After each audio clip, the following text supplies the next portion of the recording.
You start a business to help people. All of a sudden, you build a team. All of a sudden, you need to make more money to make sure that that team is paid, and then you need to make sure you've got profit. And so all of a sudden, the mission, the vision of why you started something actually gets lost in the doing of that thing. The epitome of this low moment of business where on the outside, I was getting awards, I was getting recognition, I was making all this money. But I remember on this one particular day, I am so desperate to go to the bathroom that during a Zoom meeting, I discreetly pee into a bottle. Literally one Zoom call would end, the next one would start, and so on and so forth. What I'm seeing the difference is like Hormozi, you don't want to be him, but his philosophy around content creation, you want to borrow that. Yeah, okay, I remember hearing a mentor say years ago, first we imitate, then we emulate, and then we innovate.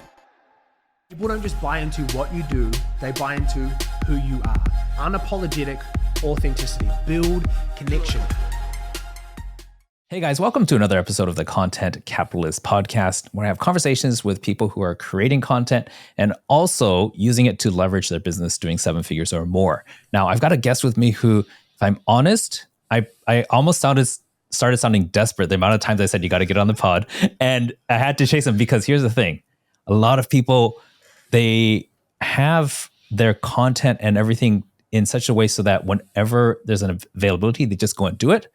He's the kind of person who's got his priorities, and then if it fits within his predetermined schedule, then I get to come in. So I had to wait in line for quite a bit, but I was patient, and here we are. Please welcome Dan Bolton to the show. Dude, thank you so much for having me.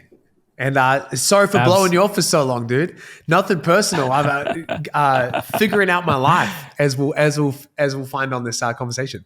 But I'm really excited for this, man. And long time listener, first time caller. I appreciate it. Thank you. Dan, could you, for the sake of the listeners, give us an overview of who you help, what you help them accomplish, and what's kind of what is your business?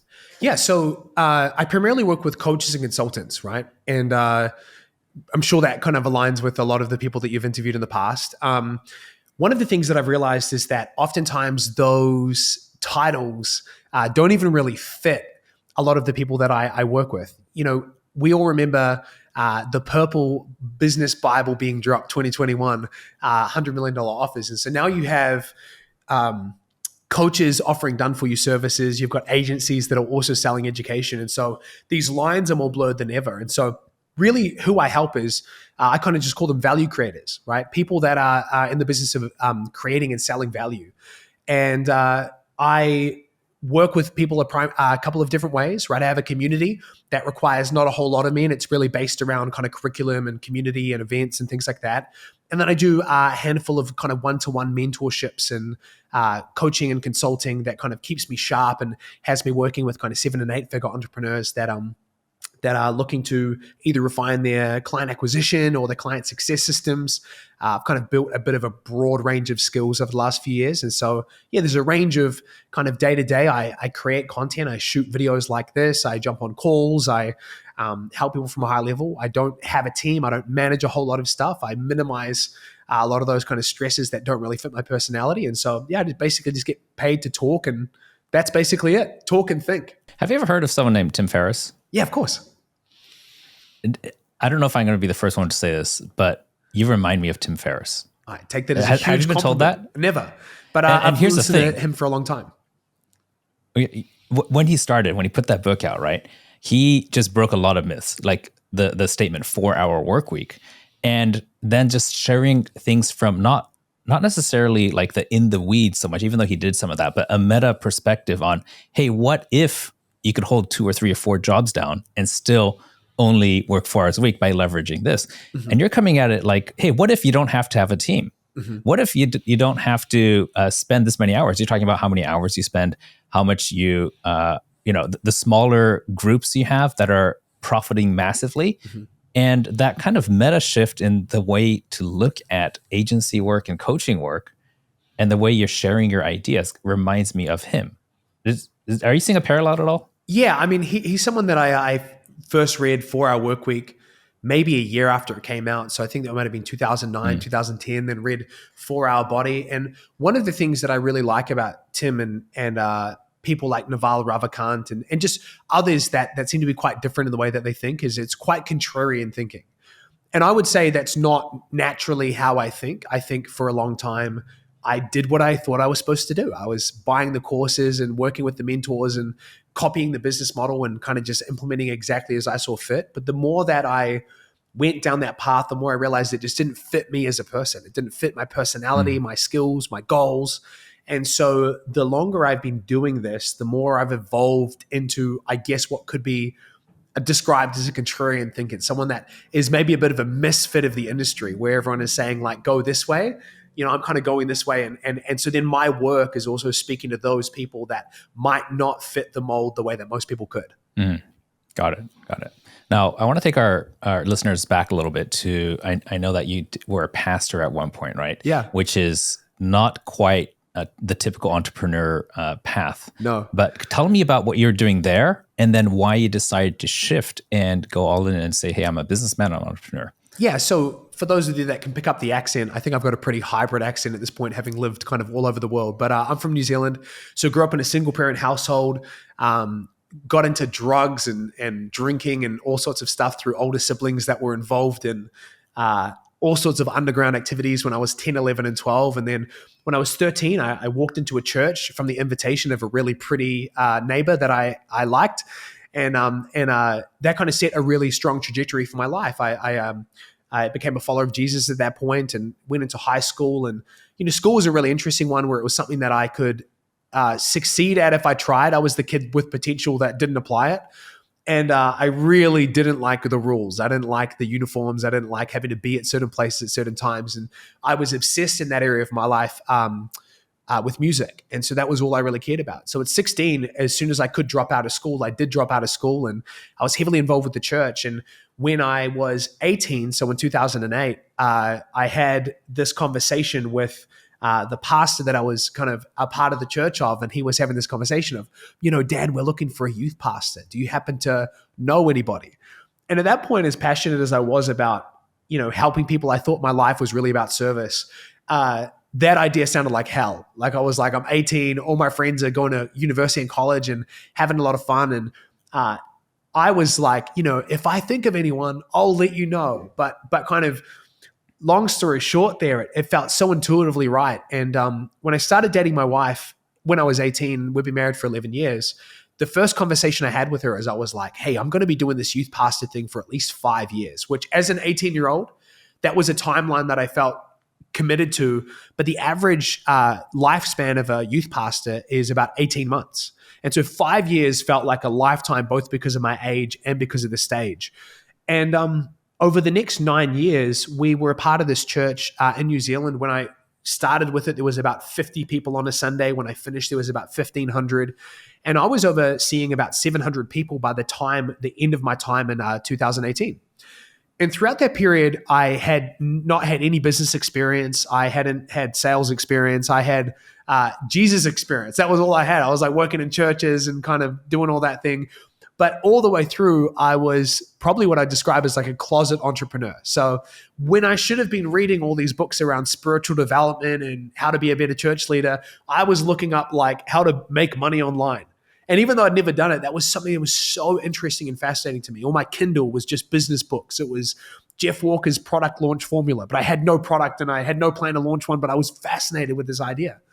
So coming into 2018, we intuitively felt like it was time to finish up in the role that we had. And it was one of the hardest decisions I'd ever made, because at that point in my life, I thought I would be a pastor and it would look like this for the rest of my life. I had resigned myself to never running a business. I had resigned myself to never really stepping out of that kind of church environment. But in 2018, it felt really clear like that was the right thing to do. And for anyone who remembers that period, there was one theme that was popping off in the internet marketing industry. If you opened your Facebook account, there were ads for this thing called social media marketing. And so when it came to the end of my time as a pastor, I remember finishing up on a Sunday, right? And having the kind of big celebration of like Dan and Olivia, my wife, we've done 9 years together. Congratulations, run the race well, all that. And then the next day I wake up and I have got 1 more week's worth of pay coming in that Thursday, and I had no money in the bank. And I didn't Did you tell me how much you were making at the time? Oh, dude, if we're talking US dollars, because I think that will be the most relatable currency, I was making about $17 an hour, right?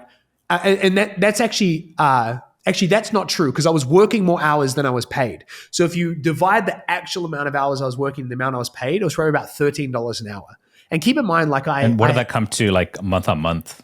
it was about in US dollars, probably about 33,000 a year, right? And I was hustling for that 33 grand, man. I was like working hard, and New Zealand tax isn't great. And so anyway, we had no money, dude. And so I woke up on that Monday. I didn't even own a laptop. I had to borrow my wife's laptop. I went to this cafe that I frequented called Mixture. And I sat down and I said, right, I have to figure out how to start a business because I feel pretty unemployable, right? I've got no degrees, no studies. I dropped out of high school when I was 16 and all I've done is being a pastor. And so around that time, I bought Sam Oven's Consulting Accelerator and Ty Lopez's social media marketing agency. And so my first month, I did everything for everyone. Thankfully, I'd built up a great reputation in my community. So there were people that were like willing to give youth pastor Dan a shot at this new venture he was doing. So my first 5 clients was like I was coaching a real estate agent on how to get leads online. And I was just taking the skills that I'd built in speaking over 500 times on stage as a pastor and figuring out how to help people package business messages for online. The skills were actually really transferable. The second client was a personal trainer looking to use social media. I was working with a vehicle financing place, running ads for them. I was working with a building company, creating a website for them. And then I was managing social media for my local grocery store. And so that was my first 30 days in business, was just like chaos. Your client list sounds like the Village People. Dude, I was that band. yeah. And it was an amazing season because I built so many skills, but it was also a season of so many failures and mistakes. So I'd promise the world and then have to figure out how to do it. Like I'll never forget bringing on my first ads agency client, and I signed them. They said yes. They wired the money through, and then we had to get ads up live, and I had no idea how to run ads. So I spent all night going through Sam Oven's Consulting Accelerator, all the modules on how to create Facebook ads. And I remember going to bed at about 5:30, pressing live on the ads that I just created in that moment, and then waking up a few hours later and seeing that the leads were starting to come in. And I was like so pumped because I was like, oh my gosh, this thing might actually work. And so I was always one step ahead of myself. I was like selling stuff that I then had to figure out how to deliver. I was like, if I have access to the modules within Ty's program and Sam's program, I'll sell it and then I'll figure out how to deliver it based on what they tell me to do. So rather than me having all the answers and all the game plan, I was like selling it and then trying to figure out how to build it. And so that was kind of how it started. And then over the last 5 years, I've had stacks of iterations that we can kind of dig into as much or as little as you like, but that's how I got started. I love it. Thanks for the backstory. Now, a couple things I wanted that piqued my curiosity, so the listeners might also be curious. You said that you grew up with single parent family and you had some siblings. You were doing all kinds of bad stuff. Was there ever a point where you like got in trouble with the law, or was the point where it's like a breaking point that was just like, if this doesn't stop, I'm going to be dead, and then you kind of shifted things? That's a great question. So the only story of running into the law, which is a funny note, was many years later when I was no longer drinking and doing drugs. I actually smoked a lot of weed and drank a lot when I was 10, 11, 12. I started going to church when I was 13. And How do you get access to that at 10, 11, 12? So my family is interesting, right? Like my brother, even to this day, I love my brother. We don't have a fantastic relationship by any means, but he is the leader of the biggest gang in our city at home. And so both of my older siblings, we have different fathers. And so they are 15 years older than me. So when I was 10, they were 25 and they were involved in gangs and kind of in and out of jail and things like that. And so the only relationship we had was one based around whatever activities they were up to. And so, and then through them, I was also connecting with their friends. I was hanging out with people constantly that were 10, 15, 20 years older than me. I remember being, for anyone who's as old as I am and older, you'll remember the Y2K bug, right? That happened in the millennia, the turn of the century, right? So year 2000, I remember spending my New Year's Eve just vomiting up bourbon and cola into a toilet when I was 10 years old, because I was just surrounded by family members and people that were so much older than me and on a completely different path. And so there was a really significant moment when a family member gives me the biggest bag of weed I've ever seen in my life. And it's like their gift to me. And I'm 12 years old at the time. And I get involved in this church thing, and I really quickly understand there are two paths maybe two paths for every person, right? There's obviously lots of decisions we can make that takes us down like little narrow paths, but there are two ways that we can live our life. Are we going to live by the desires that we have, the stuff that feels good in the moment, the stuff that we really don't consider the long-term consequences for? Or are we going to live by principles and intention and consciously create the life that we want to live? And so I'll never forget getting involved in this church and realizing that this big bag of weed that I've just been given is a decision point in my life. I either keep it, I smoke it, I do something with it, I sell it, whatever, or I get rid of it. And I remember the moment giving that back being one of the most defining moments of my life. It actually fractured that relationship I had with that person for the next decade. But as a 12-year-old, I realized that that was a decision point that I had to choose. It wasn't about the weed or not. It was about the path I was choosing to go on. And I think my life has been filled with lots of those different decisions, but that's just one really strong picture of kind of the decisions I had to make over the coming decades of being exposed to all of these things with my family and going, am I going to walk that path or am I going to create a new path for myself? Thanks for explaining that so well. I can see how at that young age, you're still, the neuroplasticity is there. Formative age, you made a big decision that had to do with connections, love, family, acceptance, and the thing that you wanted to do. That I can see how that pattern plays over and over when you shift lanes in your life since then. Yeah, 100%. Second question that comes to mind is when you joined the church and then became a youth pastor, and then now what you're doing here, was there like a shift in like a religious principle? Like did you become very religious, and how much of that is carrying on to today? Yeah. As far as your beliefs, your religion, and your faith? Yeah, that's a great question. So it's evolved as we evolve, right? It's like as I grow older, like my I just want to clarify, because when you went back and kind of talked about it, you described it more as a job in your words. So I'm just trying to get clear. That's a great question. Was it a religion or a job or a blend? So I'm a follower of Jesus to this day, right? So my faith is a core part of who I am, and it's been a core part of who I am since I was 13. When I was in this church, it evolved so drastically in terms of what it felt like and what it required of me as a job, right? Because it is this tension of like, you're doing it for people. We believe we're doing it in service to God, but there's a job element. You have a boss, there are meetings, there are goals, there's a culture. And so the church that I joined and the church that it became was just two really radically different things. And it became a big tension for me because just like anything, you can forget the reason of why you're doing it in the first place, right?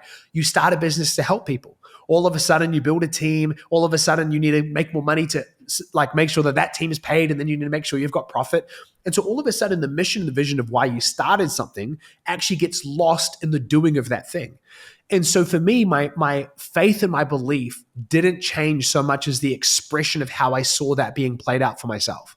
And so I really, over the years, started to feel less and less connected with what I was doing because it felt less of the expression of why I felt like I was put on this earth, and the church was going in a different direction and had a different vision. So it was less of a breakup of I'm leaving because I disagree or because I don't believe these things anymore. It was more, I felt like a misfit. Right. Much of how I did in the last few years with the business space of like, I did all the stuff I was told to do. I followed the mentors. I followed the traditional path. And I just realized that wasn't for me, if that makes sense. Thank you so much for clarifying that. That makes so much sense. Now I could go on forever and talk like this forever, but we've got a time constraint. So what I want to do is, could you give us just some highlights of what are the kind of distinctive iterations that you've seen yourself go through up until what you're doing now? And then after that, we'll dive into like what's working right now. Perfect. And how did you come to that? Yeah. So there have definitely been distinct evolutions. So I'll quickly go over them. So April 2018, I start this business. I have a wide range of clients. I don't really know what I'm doing. I'm just building skills. That season, really that year of 2018 was everything for everyone. Right? I didn't have a clear marketing message. I didn't have a clear offer. It was kind of like within the realm of digital marketing and social media marketing. That was kind of where I was playing. I had some coaching clients, had some clients I was doing the service for. And then what happened over that year was all of these people that had grown up with me and known me as Dan, the youth pastor, were now asking me, how are you making money online? And so that's maybe how all good guru stories start. People ask the question of like, you're doing this thing, how does it work? And so I did what most gurus do, right? And I'm not by no means calling myself a guru, more just the funny kind of parallels. I launched a course, a 997, right, in December of 2018 called the Six Figure Side Hustle, how to make six figures running simple ads for local businesses. I was just teaching what I've been doing. So I spent the next few months just doing that. That was such a formative time because there were absolutely parts of that business that I hated. Like I was working with complete beginners. It was so much harder than I ever thought. And I was only charging $1,000 for it. So the margins were really low. But it was at that time that I developed the two systems that I still use to this day. One was creating content and community to build trust with people, and then using the DMs to close deals. Right. So all of those $1,000 programs for me were being sold from an ad that went to a Facebook group where people watched trainings and built trust and then sent me messages to where I then closed them in the DMs. That was a really tumultuous season because, long story short, our family moved 2 countries in 16 weeks due to some mental health things that basically we moved country. It wasn't the right fit. We moved back. And the thing I was craving was like consistency of revenue. I was selling these $1,000 things and there was no recurring revenue. So in mid 2019, I restart the agency, but instead of doing everything for everyone, we became incredibly focused through one type of person and one type of problem. So at that point, we launched in June 2019. We were kind of agency 2.0, starting from scratch. And I was now running ads for coaches who wanted more calls, and we were using webinar funnels. And it was around that time I started working more with our good friend Taki Moore. And so our business grew radically through referrals and organic because we were just focused in on this one thing. We didn't work with e-com brands or building businesses. We were only helping coaches get more calls through webinar funnels. So we went from 0 to 100K a month with that in 9 months. And it was really radical growth. And I was working for Taki for a good portion of that. And so I was working 3 to 4 days a week for him. And then I was working 1 to 2 days in my own business doing 100K a month. And there's this amazing guy called Alex Sharfin. And so enter into 2020. This is just before kind of the world melts down and goes crazy. And I reach out to Alex and I say, hey, dude, so I'm really stressed. I'm really overwhelmed. I'm drinking a lot. I'm just wondering if you can like give me some tips to like handle my stress better. And he kind of like leans in. He's like, hey, Dan, you have a full-time job and a 7-figure business. Pick one. And I was like, okay. Was this in person or did you call him? It was multiple conversations. One was in person and one was via Voxer where he was just way more direct about it, right? Because he was trying to help me. He's like, yeah, you should have a morning routine, prioritize hydration, da-da-da. And then he just gets a number of these messages from me that he was like, dude, you're just being an idiot right now. You have $1 million business and a full-time job. You need to decide which path you're going to go down. And so I doubled down on the agency. I finished up with Taki. It was an amazing season. I learned so much. Go all in on my own business. And then agency's going really well. Then COVID happens. We navigate COVID. We bring our clients through that. Our agency is stronger than ever. And then in June of 2020, our agency gets hacked. Some guy from Vietnam finds a way to get through one of our employees' profiles and gets access to all of our client ad accounts. And we had to laugh at the time because it was like so traumatic. But the funniest thing is he was spending thousands of dollars of our clients' money on promoting fake Calvin Kleins in Vietnam. So it was just like there was a funny element to it where I was like, man, I have to see like the not the bright side of this, but it was just so devastating at the time. But that was just a hilarious element to it. And so over the next 30 days between ad spend, we had to refund people, clients leaving because their ad accounts were shut down, and then us having to credit our clients' billing cycles while we waited for ad accounts to get back up. It cost us $100,000 cash. And that was a really big turning point for me because it wasn't about a bump in the road to the business that I wanted to build. It was me really realizing was not a business I wanted to build. I'm a coach and a mentor and a creator at heart. And yet here I was spending all day in meetings, building things, doing things for people. And it was me and them and Zucks in this like kind of 3-way relationship, right? And so I realized at that point I didn't want to do that. So I launched a coaching program teaching people how to do what we've been doing for ads agencies. In our ads agency.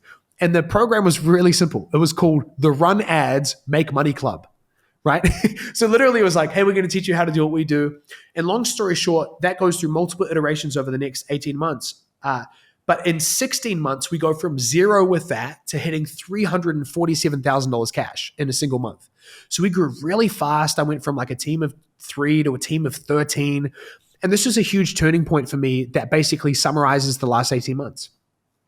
Around that time, I had 2 really, really distinct mentors, right? And there'll be names that will be familiar to every person listening to this: Sam Ovens and Alex Hormozi. And I love Sam and Alex so much. I've been able to get to know both of them personally. They're incredible humans. They're also very different to me. And what I was doing at that time was I was doing what I thought I had to do to build a significant business and have the impact and make the profit that I wanted to have. So I was just following the playbook that I was given.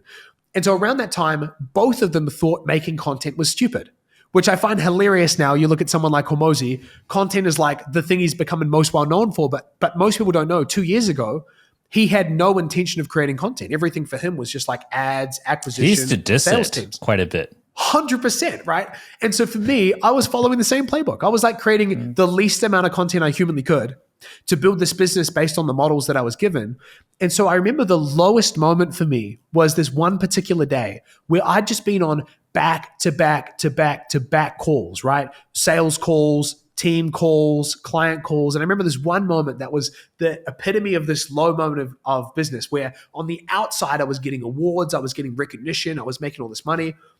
But I remember on this one particular day, I am so desperate to go to the bathroom that during a Zoom meeting, I discreetly pee into a bottle, right? Because I have no idea how to get out of these Zoom calls, because that was like literally one Zoom call would end, the next one would start, and so on and so forth.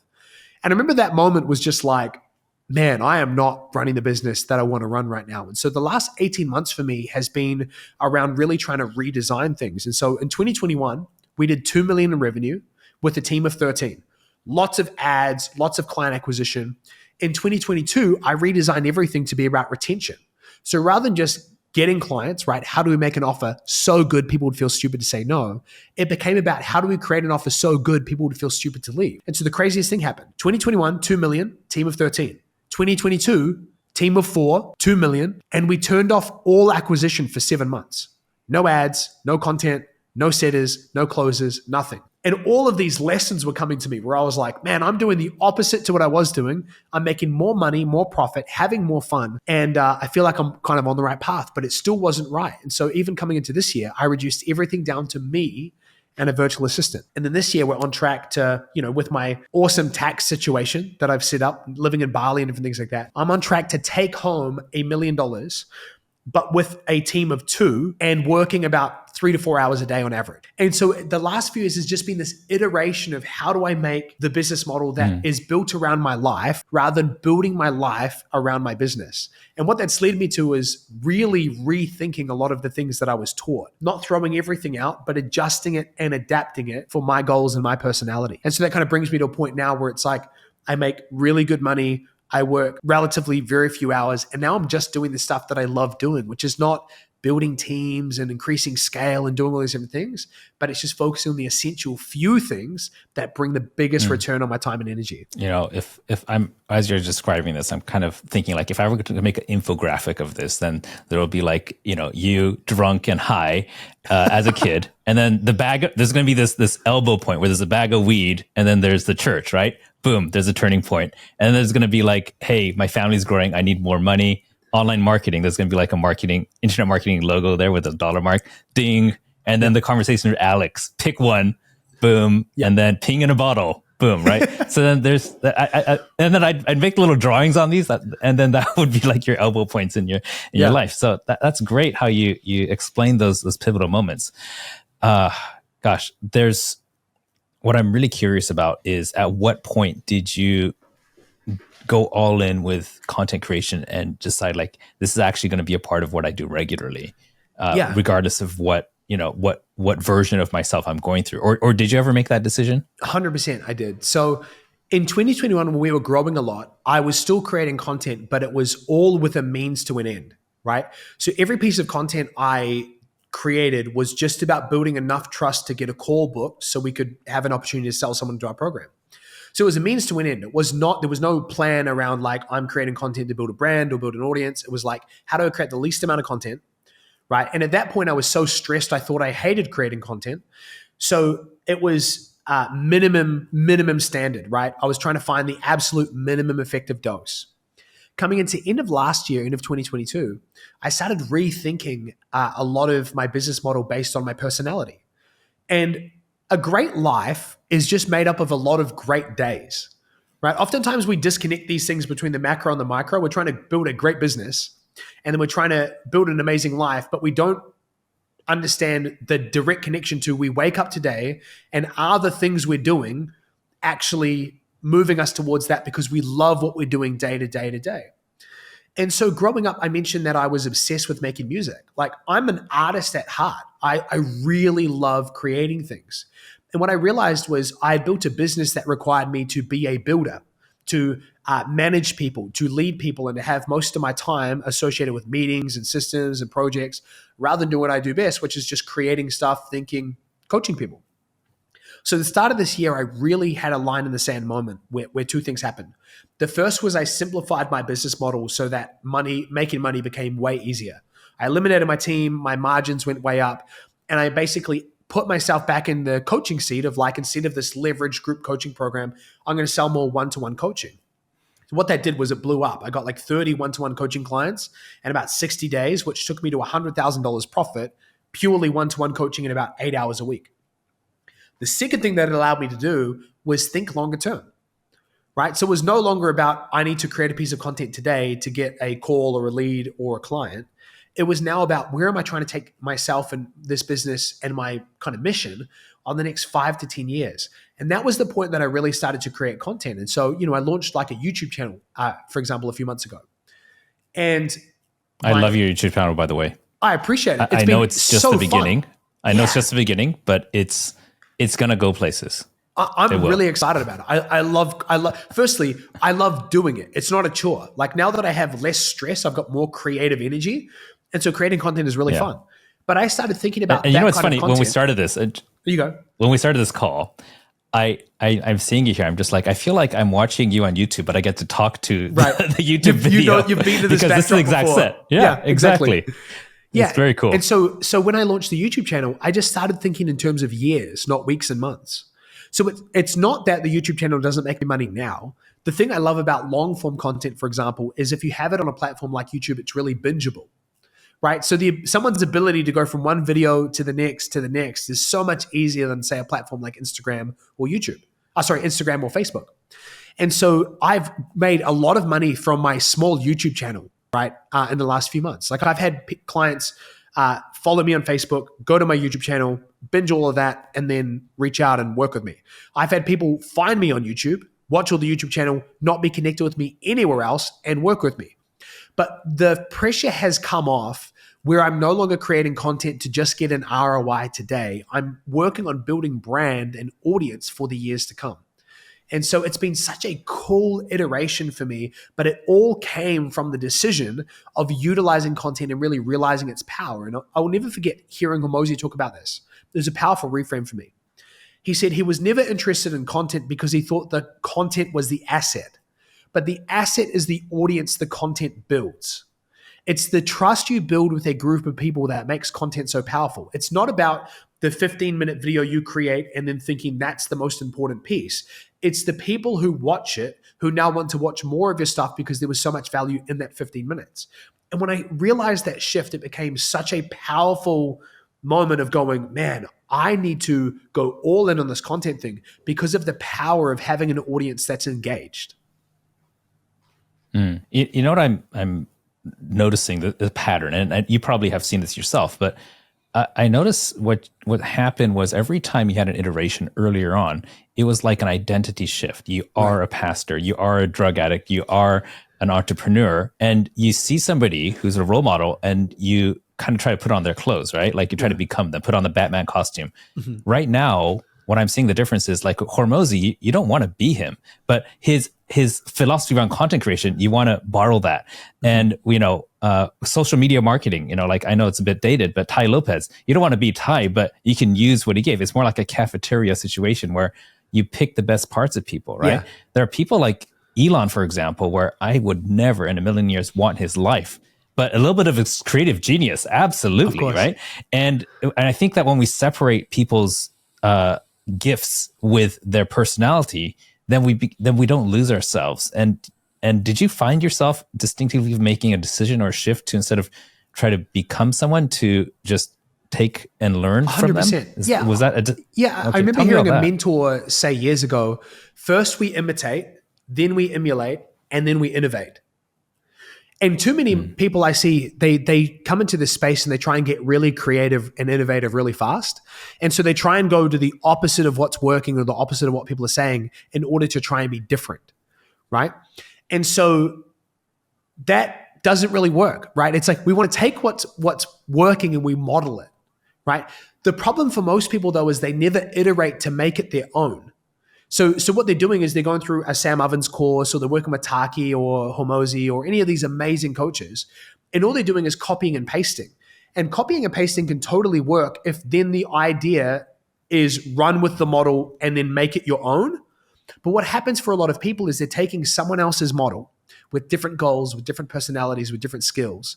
Like taking advice from a billionaire should come with a huge grain of salt, which is they have a radically different goal than you do, and they're going to have to make different sacrifices along the way to get to that goal. And so when you align yourself with someone who has a different goal and wants a different life for themselves, you have to take it with the grain of salt of, this might work for them. Let me find out how it'll work for me. And so I was listening to Dan Martell recently, and he had this amazing vlog, and he introduced this idea of becoming a belief collector. Right? So like identifying people's thinking that you really love and then pulling it in and going like, that's so good. I'm going to bring that into my thinking. I need to think more like that. For me, I've done that with business models and with the ways that people run their businesses. So like someone who's been really influential for me, but I've never worked with personally, is a coach called Brooke Castillo. So she did 52 million last year in the life coaching space. Many coaches don't even know who she is because she's just like got such a radically different model to most of us. And so I've taken so much of her thinking and so much of the way that she does things and brought them into my business. And so all I'm doing is like compiling the best of. I'm becoming a belief collector. I'm becoming a model collector. Finding things that I really like about other people's business models and then kind of bringing them in to make Dan's version of this and building it around my life. So it's a reflection of my goals, not just an inheritance of someone else's goals and someone else's model, right? It's discovering my own sung and superpower as opposed to putting on Batman's costume and trying to pretend to be him. Yeah, love it. Two things I want to cover before we talk about everything else I'm curious about, all the shiny objects. Two things is, what does the actual like service delivery or the coaching program look like? How does that work, like the format? Mm-hmm. And then the second thing is, what's your content creation strategy right now? How do you find the ideas, execute on shooting it, like if it's batching or when you feel like it, and where does it go out to? So there's two questions. You can answer them. No, that's great. You like. Yeah. So let's talk about the model. So when it comes to coaching, there's kind of two main models, right? And we can overcomplicate it because there's like, you can add calls, take away calls, add content, take away content, but there's really scalable and intimate.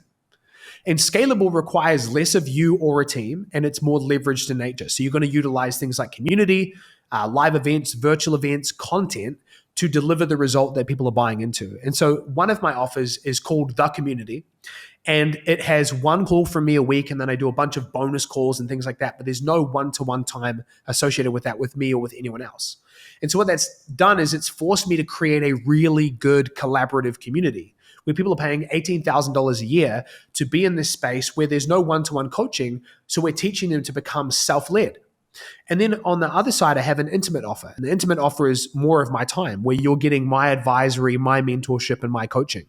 And so one of the things I'm always looking at when it comes to business models is the season of the entrepreneur and kind of what their goals are for the season, because depending on that, you want to lean towards more of an intimate model where you can make a lot of money. Like, I find this funny, right? People say like we shouldn't do one-to-one coaching, right? It's like it's beneath us at a certain point. Oh goodness, I'm going from one to one to one to many.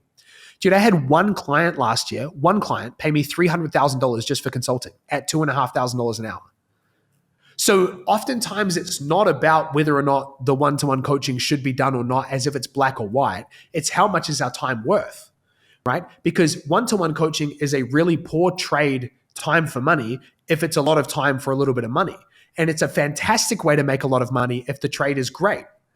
And so that was one of the things that I found so interesting is I've kind of made a resurgence within my business and with clients, moving them towards one-to-one coaching, but structuring it in a way where it's an amazing hourly rate. So intimate versus scalable is kind of how I think about it and how I've designed my business. When it comes to content, I think about it in a couple of ways. Firstly, I don't know who I heard this from, but the hub and spoke model. One of the mistakes a lot of people make when it comes to content is they look at the greats and they try to emulate them from day one. So you imagine you're starting out your content journey and you listen to Gary Vee and he says you should be posting on every platform all the time, all the stuff. And what I didn't realize at the time was the hardest thing to manage as an entrepreneur is your energy, not necessarily your time, right? So you can figure out how to put all these 15-minute increments in your calendar of like getting stuff done, but what will burn out faster than time is your energy. And creating and distributing content requires a lot of energy. And so oftentimes people are much better positioned if they focus on one platform. And that's what we call the hub. So the hub for us is like, we call it a community funnel. Could be Facebook, could be Instagram, could be LinkedIn. It is your hub of where you're building community. And that's where all of your content is created for. Then the spokes are where we redistribute it. So we went recently from 10 pieces of content a week to 60 pieces of content. But that wasn't me creating 60 individual pieces of content. That was us upping our redistribution. And so everything for me is based around YouTube content. So I'll shoot 2 to 3 videos a week. Some of them will be direct to camera covering a topic. Some of them will be like meetings that I'm in, kind of trying to document more than creating. And then redistributing that across reels. So doing like 2 reels a day, like we're ramping up to that right now.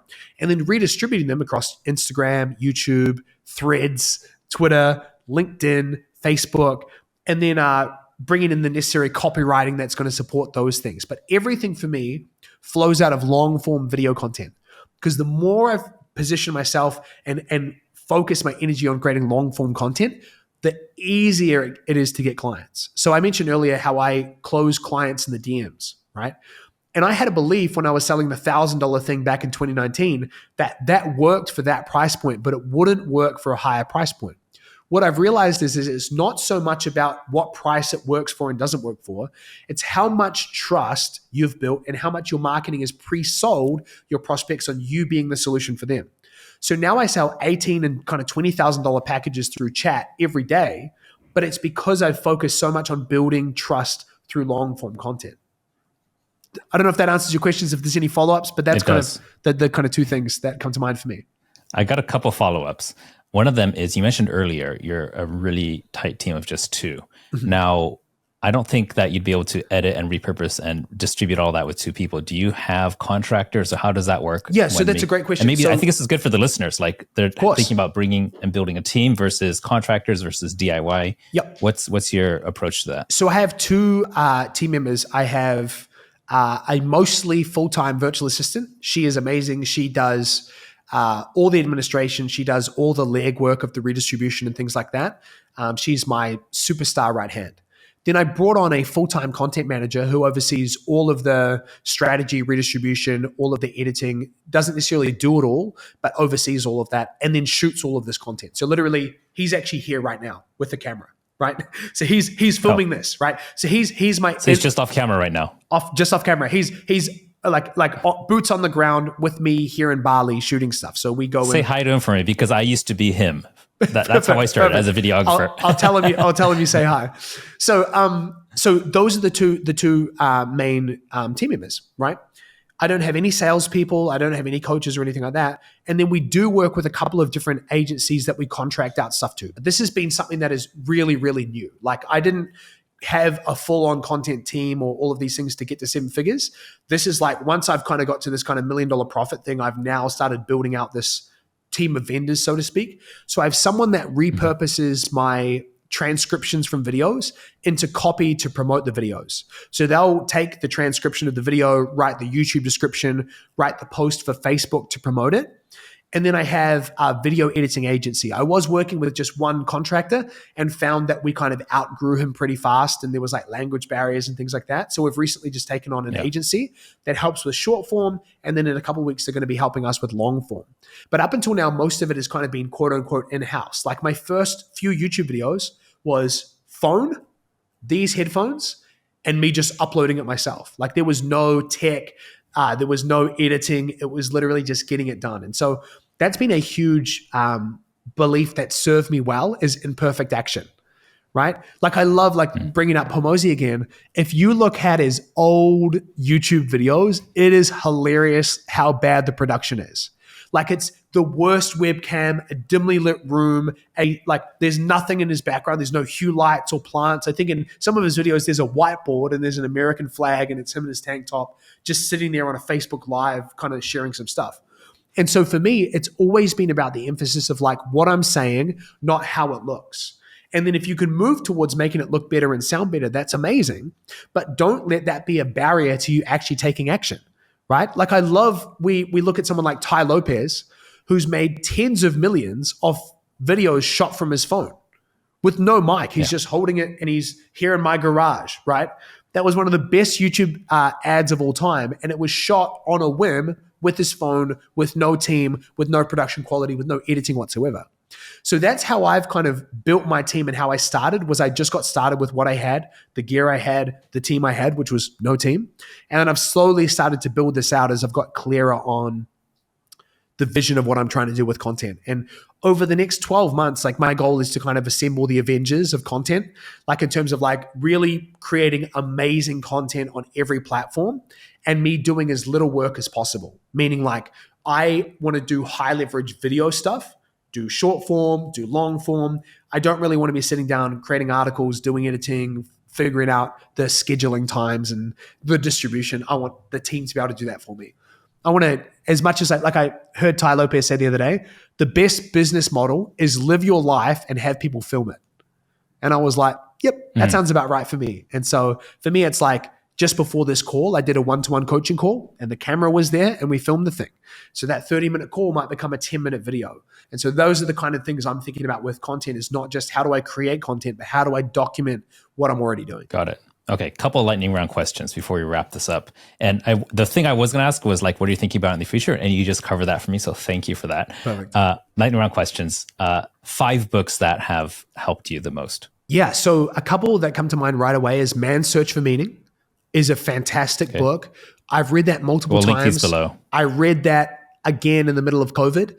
COVID for me was a really interesting thing because we were about to leave the country in 2020 and I was so ready to get out of New Zealand. New Zealand is where I was born, but it's not my home, you know? And so I remember just feeling so powerless and victimized by the fact that, for anyone who doesn't know, New Zealand during the lockdowns and things like that, you could leave, but you couldn't get back in, right? So you had to go on this crazy lottery where we had people that were locked out of the country for a year, right? And so that for me was a really like my mindset started to suck. And so Man's Search for Meaning was incredible. Second book, which is a mouthful, is called Psycho-Cybernetics. Amazing, amazing book on the psychology of self-image. So I would say like anyone who's trying to improve their thought life, their identity, become a better belief collector, I would say that's a great place to start. $100 Million Offers is an amazing book, of course, right? And so highly recommend that for anyone who's in business and looking to create better offers. I think that's fantastic. Looking at my books right now. 4-Hour Workweek. I'm always floored at how great that book is. You just revisit it no matter the stage of business you're at. And it's just such a great read. And so highly recommend, you thinking about that. Building a Story Brand is another one by Donald Miller. That's a fantastic book. I don't know if any others come to mind. We got 5. That was great. Perfect. That was great. Thank you. And I like to do these unprepared because it's the top of mind ones that are usually the ones that not the famous ones. Actually, you said a few that were really famous and a couple I haven't read yet. So Man's Search for Meaning and Psycho-Cybernetics are for sure top books for me. Like those would be, you would ask me on any day of the week in any year, and those would be the books that I recommend. They're amazing. Got it. Final question. podcasts that you love right now that you listen to, if any? Great question. So I would say there's not many that I listen to frequently, but I have a number that I kind of dip in and out of. So I mentioned Brooke Castillo earlier. She has a fantastic podcast called the Life Coach School Podcast. That's a really, really good podcast. Occasionally, depending on the guests, I'll listen to Stephen Bartlett, Diary of a CEO, or Jay Shetty. So if they've got really interesting people, like I loved Jay Shetty's interview with Rick Rubin. For any of you who don't know Rick Rubin, he's one of the greatest music producers of all time. In fact, one of my favorite books is a book that he wrote called The Creative Act. So highly recommend that. I love Hormozi's podcast. I really like Hormozi's early episodes as well. Like now, obviously, he's speaking to a very different audience to kind of how he started out. If you go through the first 100 episodes of Hormozi's podcast, it's a masterclass in business building. I highly recommend checking that out. Awesome. Have you checked out this one called How to Take Over the World? No, I haven't. I'd recommend that if you haven't. What this guy does is he just looks at the biographies of successful people who've taken over the world in some way, either through science, through conquest, through business and things like that. And he reads a whole bunch of biographies and distills it down to either one episode in 1 hour or two in 2 hours. Oh, amazing! I'd love that one. And there's one called Founders, which is a similar thing, but specifically in the entrepreneurial space. Yeah. And I don't know about you, but sometimes just hearing a story is so much more fun than than doing theory. So you mix that up. So those 100%. Could be fun. I don't know. Maybe you should check those out. Yeah, I will. All right, I gotta let you go.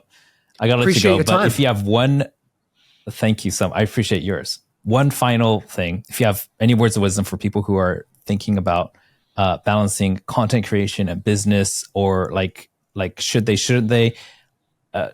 There must be your clients who ask a question. What do you say to them when they ask, like, I'm struggling with content creation? What should I be focusing on? What should I start with? What should my path be? Couple of key things come to mind. Firstly, Gary Vee's Document, Don't Create is a amazing place to start.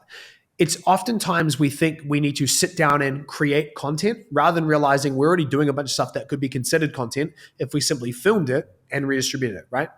The second thing is, I have yet to actually sit down and brainstorm video ideas, right? So I don't try and come up with the best topic. I live my life.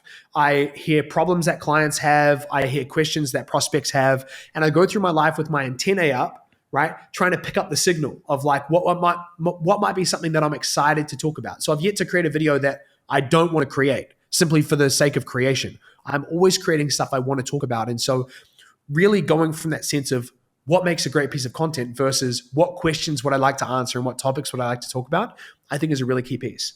The third thing I'd say is start with what you can commit to doing consistently. So some people go, I'm creating no content, so I'm going to create 3 podcast episodes a week. Why don't you just start with 1 a week and just figure that out, right? Start with something you can actually commit to long term, so you're not bouncing back and forth between consistency and non-consistency, between momentum and not, but find something that you are excited to do and find a medium you're excited to do it in. Like, I think this medium is perfect for some people. And so if they love the idea of sitting down with fascinating people and asking questions and basically creating content out of conversations like this, they should do that. For other people, they don't want to do that. So they should sit down and do book reviews or do breaking down courses they've been through, whatever it is. Finding the element that aligns with your passions and your greatest excitement is a really big hack. Because in order for it to be sustainable, it has to be enjoyable. And the last thing I'd say is the hack for me has been you have to manage energy, not time. So what parts of the day, what pockets of the week are going to be best for you to create content? So Wednesday for me is content creation day. I don't create content on any other day of the week. I shot 13 videos between longs and shorts on Wednesday, and that's me for the next couple of weeks, right? And so I don't think about content every day. I'm not trying to carve out 10 minutes here and 15 minutes here. I manage my energy. So I come into a Wednesday and that is all I'm thinking about. That's the only energy I need to bring. I'm not coaching and then creating and then coaching and then creating. I'm just doing one thing at a time. Fridays and Tuesdays are my call days. So that's where I'm doing stuff like this. And so really figuring out how to manage your energy and not your time for the greatest creative output, I think is a huge hack for people to think about. Because I think they try and create from a place of stress and scarcity. I've got 30 minutes here and I need to create an amazing YouTube thing and I'm going to 10 calls after that. I don't think that's how it works for most people. I think we need to create space and carve out time and batch stuff so we can manage our energy the best we can. Amazing. Thank you so much for that. So I've got to wrap this up. I want to respect your time.